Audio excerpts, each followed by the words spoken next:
I found this particular topic to be extremely challenging because I've worked on Chinese energy for a really long time, but no one's ever asked me to think about human security with regards to Chinese energy.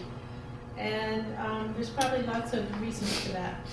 But the main reason is that China's overseas oil investment strategy has been to focus on investing in pariah states, rogue states, because Chinese feel that all the good oil resources, the reserves, have already been taken and monopolized by the international oil corporations. So all that's left for China now is to find oil in those small countries that are embargoed by the West or by the United States. So there has been a great deal of criticism, not by the international oil industry or necessarily by governments, but by NGOs, especially NGOs working on human rights violations or environmental issues regarding energy development. So this has been a challenging, but I took up the challenge, so thank you for it. I've enjoyed it very much, writing on this. And I would argue that I can't really talk about China's foreign energy relations and human security just looking at China, but I can only do it in a comparative analysis looking at two other large net oil importers, the United States and Japan, and compare them to China, not only in Uzbekistan, but also in Myanmar. So it's a very comparative analysis. The reason I chose Japan is because its Ministry of Foreign Affairs puts a great deal of emphasis on human security. It's part of Japan's official foreign relations positions. There are very few countries that actually do that. I had thought that Canada was one of them, but I was told not at the moment. Norway is another country, the Netherlands, and I don't know if there's any other countries beyond that. There's very few countries that would actually put human security into their foreign policy. And the United States has a Bureau of Democracy, Human Rights, and Labor within the U.S. Department of State. And this issues an annual report on human rights practices for every country in the world, practically. So Japan and the United States really focus on human rights or human security. And China has never made any claims that it's focusing on human security in its foreign energy relations and its going out strategy in the oil industry. So the part of my paper looks at a syndrome that's found globally. It's an international syndrome in terms of oil-producing states. So when we look at Uzbekistan, we shouldn't think that this only occurs in Uzbekistan. When I told people I'm doing a paper on Uzbekistan, I tended to draw a blank as to where is it and what is it all about. So I actually have some images that I want to share with you to sort of warm up the audience for those who haven't been to Uzbekistan, who haven't read a lot about Uzbekistan. I'm going to do some imaging here, some visuals. I love visuals anyway. So the first page here, that's the flag. That's the, what would you call it? Crest? Crest, yeah. Every country has a crest, right? Next to it is the Shanghai Cooperation Organization. And down here in the corner is Peace Mission. There's been at least, I think, 3 peace missions in Central Asia that the Shanghai Cooperation Organization organizes. It's an effort at joint military exercises. And I believe they've only focused on non-traditional security issues like terrorism. That's a peace mission. And this has allowed, peace missions have actually brought Chinese troops into Russian territory as well as Central Asian territory. But that's a product of the Shanghai Cooperation Organization. Okay, this is where it's located. You can see much bigger Kazakhstan to the north, Turkmenistan to the south. Actually, Kazakhstan is to the west as well. But Uzbekistan doesn't touch on the Caspian, so it doesn't get to be part of that. You'll see a little bit of it touches on Afghanistan to the south, and that's very important for the United States. And then there's Tajikistan to the east, and Kyrgyzstan to the sort of northeast. And there's a place in Kyrgyzstan called Osh, and Osh is a hotbed of Islamic radicalism, and it's often Uzbeks who are generating some of the problems there in Osh, in Kyrgyzstan. The Fergana Valley there is towards the east, and then the Aral Sea is in the west, it's sort of the northwest. And I hear the Aral Sea is disappearing. I've seen pictures, and I'm sure you all have too, of boats sitting on sand. It's a very common picture of the Aral Sea because it's shrinking. So that's Uzbekistan. It's landlocked, and that is the condition of Uzbekistan. And Uzbekistan then becomes very dependent on whatever the foreign policy strategies of Kazakhstan and Turkmenistan might be, then that would influence what Uzbekistan's foreign policy is going to be.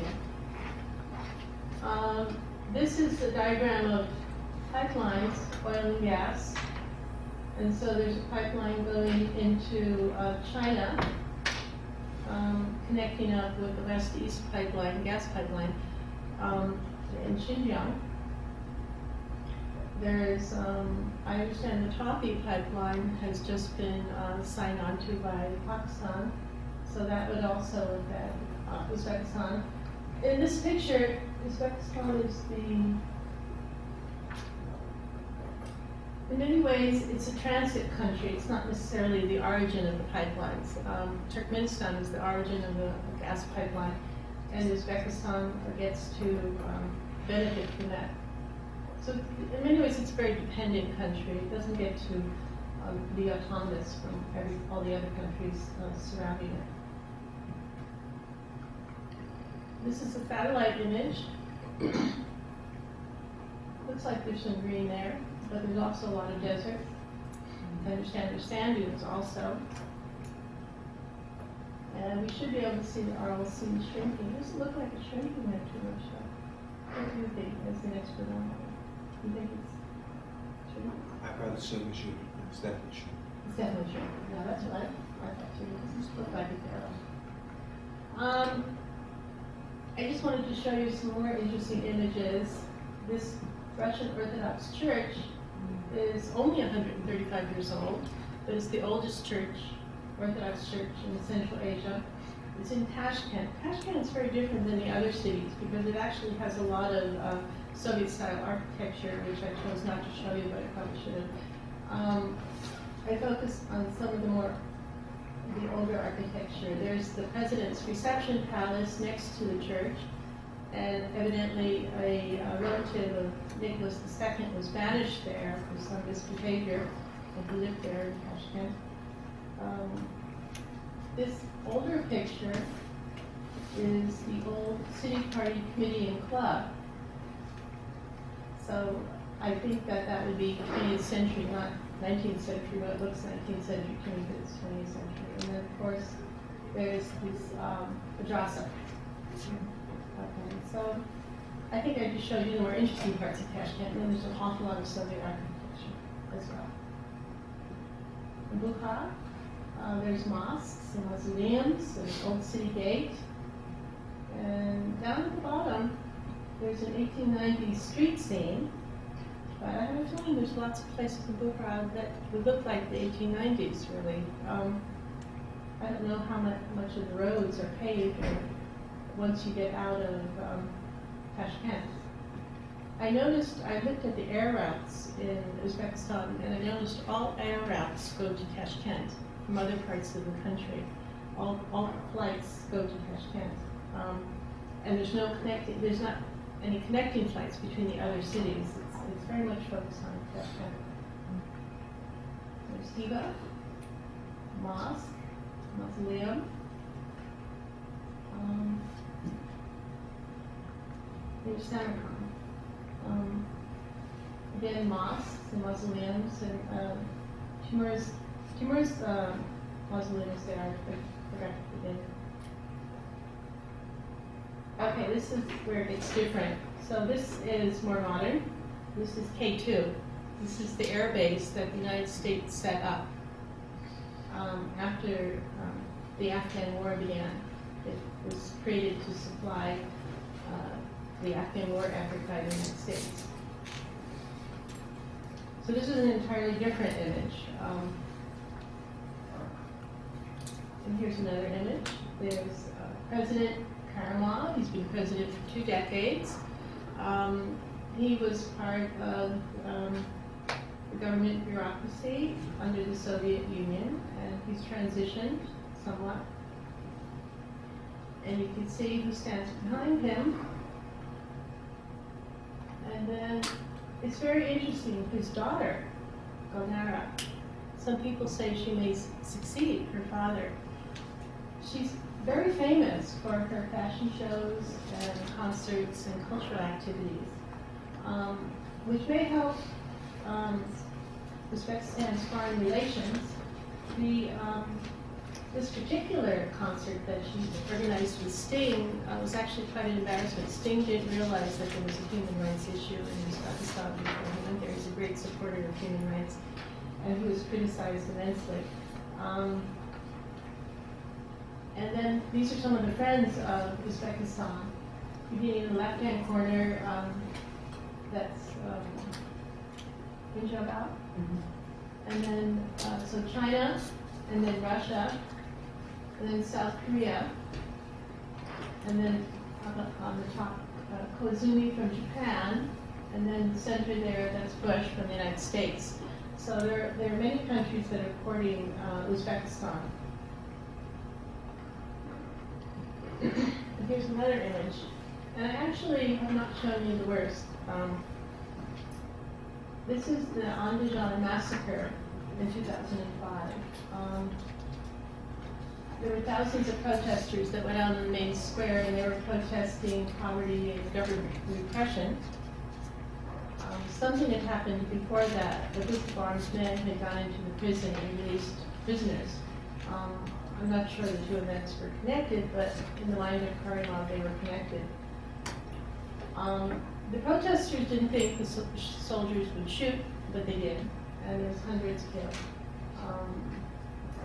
Karimov said that they were terrorists. They were Islamic terrorists. Okay, and here's another image. This is a meeting of the Shanghai Cooperation Organization in 2007. And down in the corner, this is the peace mission. And you can see how they try to develop jointness amongst their militaries in the peace mission. And up there in the corner are the happy presidents of China, Turkmenistan, Kazakhstan, and Uzbekistan as they're unveiling the gas pipeline, which was just in December 2009. The gas pipeline that would stretch from Turkmenistan to China. Okay, well, this is a chart of CNPC in Uzbekistan, and this actually is not everything I know about China's interest in Central Asia, which I think if you remember in the 1990s there was a great deal of discussion about an energy silk road and building infrastructure for an energy silk road and bringing natural gas from Turkmenistan to China, which most people just dismissed as absolute fantasy. How could you possibly do that? It's a monumental task. But this chart here, this history, talks about how it happened. And so it was in 2004 when they signed an agreement on cooperation in oil and gas, and then very slowly began developing a relationship, which culminates in making the gas pipeline operational in December 2009. Okay. So, as I mentioned, China's overseas strategy is to invest in rogue states, which it feels it must do that because there's nothing else. And there is this syndrome of oil companies collaborating, facilitating, and financing authoritarian regimes. And then this isn't just China, this is most oil companies, whether you're talking about American oil companies in Indonesia or in Africa, China and the United States both train many militaries all over the world, and often in oil exporting countries. And this often leads to civil wars because the government, on the one hand, is using the oil revenues to finance its regime, and they're doing a great deal of rent-seeking, which undermines their legitimacy, and they need to use the military to maintain domestic order. On the other hand, the insurgencies also are trying to access that oil to fund the insurgency, to take over the government, so they can be rent-seeking. There are about 1/3 of the world's civil wars can be accounted for by oil-producing states. It's such a widespread syndrome that if China, the United States, or Japan, not Japan, but China and the United States were involved in that, it wouldn't be surprising. And then many of the oil majors would hire the military because they have to guard the oil and gas facilities. They have to protect it from the local population because oftentimes oil or gas would be exported even while the local population is burning firewood, and they don't really have access to the oil or the gas. Tapping into the oil pipeline is very, very common.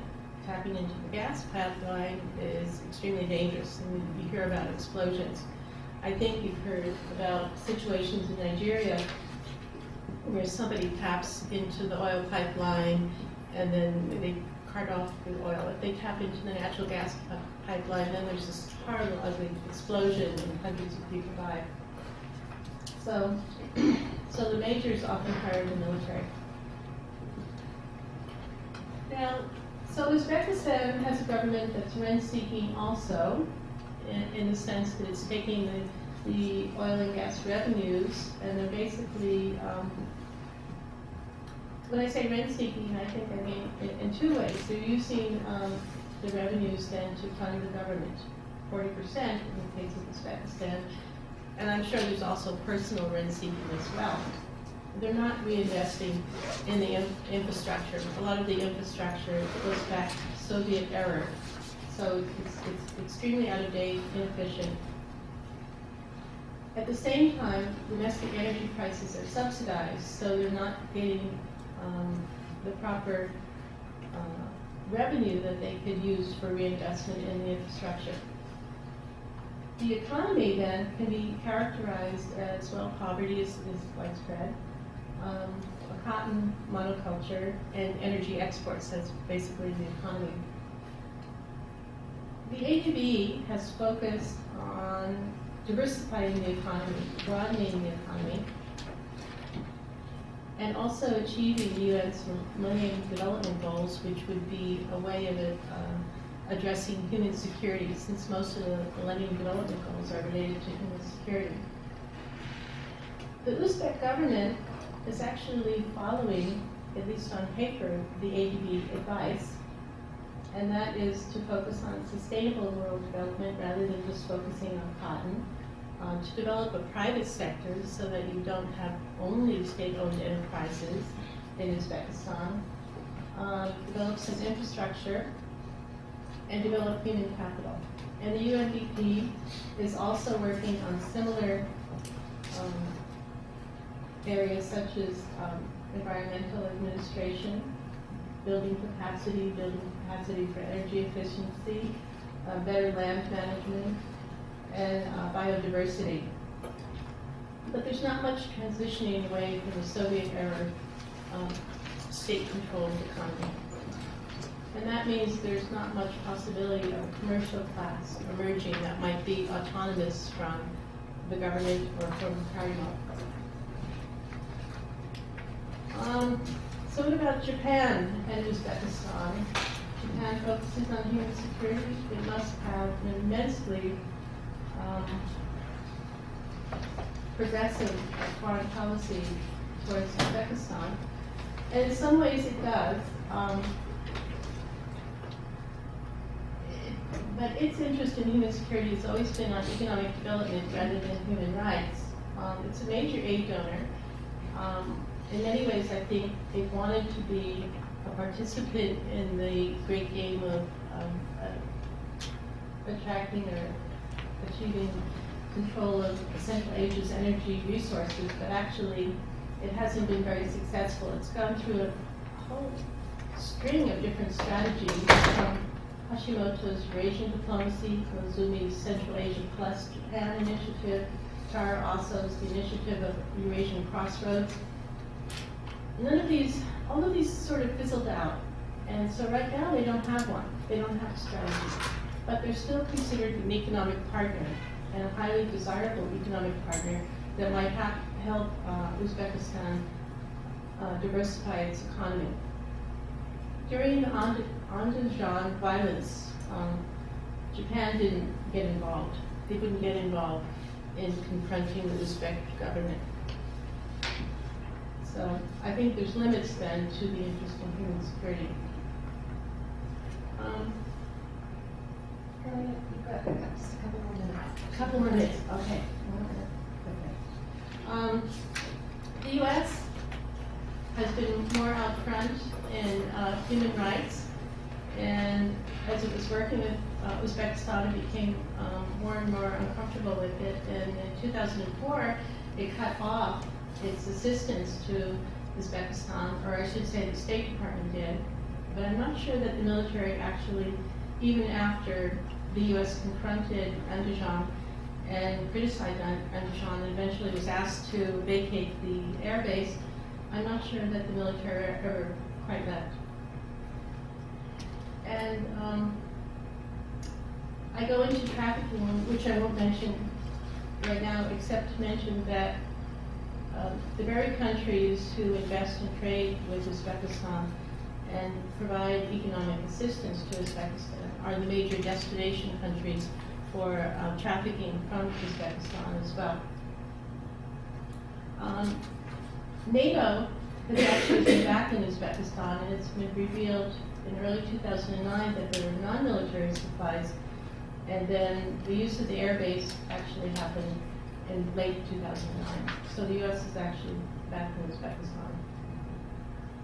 China has not been involved in the human rights issues. It would consider itself a responsible power by not getting involved. And China has encouraged the Shanghai Cooperation Organization to also hold up this principle of non-interference. The Chinese know that they're challenging U.S. foreign policy regarding human rights in Uzbekistan. They simply want to develop their markets for their goods, for Chinese goods, and import oil and gas. And so they have a very limited goal for what they would do in Uzbekistan. My paper looks at Myanmar, and I haven't discussed this very much, but ASEAN and Southeast Asian research institutes have looked at human security and energy, and they have talked about it with regards to Myanmar. And there is an enormous number of civil society organizations, both local and international, that are active regarding Myanmar. There's been a lot of attention paid by the international community, including recipients of the Nobel Peace Prize, to criticize Myanmar for its human rights violations, and criticize China also by extension because of its investment in an oil and gas pipeline in Myanmar. And there's a bit of a consensus by all the outside powers that Myanmar should reform, and that even China recognizes that. But they disagree whether it should be engagement or sanctions. Okay, these factors are not there for Uzbekistan. There's no real research institute that can talk about human security and energy as there is in Southeast Asia. There's civil society organizations were active in the 90s, but 2005 and after Andijan, they're just not there like they were before. the international community is not quite as interested in Uzbekistan as it would be in Myanmar, and it's hard to explain why that is. Myanmar is a Buddhist society, Uzbekistan is Islamic secular, and so there's just not, maybe they don't think of Uzbekistan as being quite as attractive as Myanmar. And also, I think in the case of Myanmar, the Buddhist priesthood was a very important component of autonomous civil society, and we don't see that in Uzbekistan. And then there's no consensus by outside powers on whether Uzbekistan should reform or not.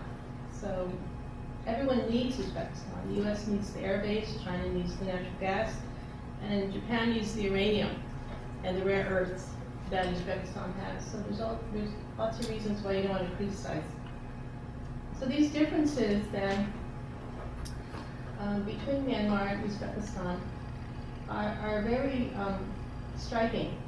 That the regional organizations in Southeast Asia, like ASEAN Plus 3, are actually hoping to socialize Myanmar into being more acceptable to the international community, whereas the Shanghai Cooperation Organization isn't really trying to do that. Their purpose is to fight terrorism, to cooperate militarily to fight terrorism. And then there's huge differences between how the U.S., China, and Japan relate to East Asia and Myanmar compared to how they relate to Central Asia and Uzbekistan. In Southeast Asia, ASEAN really is the fulcrum for balancing the outside powers. It maintains its unity for that purpose, so they're balancing the U.S. against China, against Japan, against India. In Central Asia, there really is a great game going on between the major powers, and Central Asia is the battleground. But all of the Central Asian countries are trying to diversify away from dominance by Russia, so they're working with other countries, and I think they're probably moving towards the strategy that ASEAN would use. And then civil society organizations are very different in Central Asia compared to East Asia. And the attention paid by the international community on human security is much stronger in East Asia than it is in Central Asia. And so I think my analysis is not state-centric. I'm not just talking about governments. We're talking about, in terms of important factors, we're talking about regional organizations, research institutes, civil society organizations that are both local and global, and just the opinion of the international community. So all of that is not state-centric analysis. Thank you.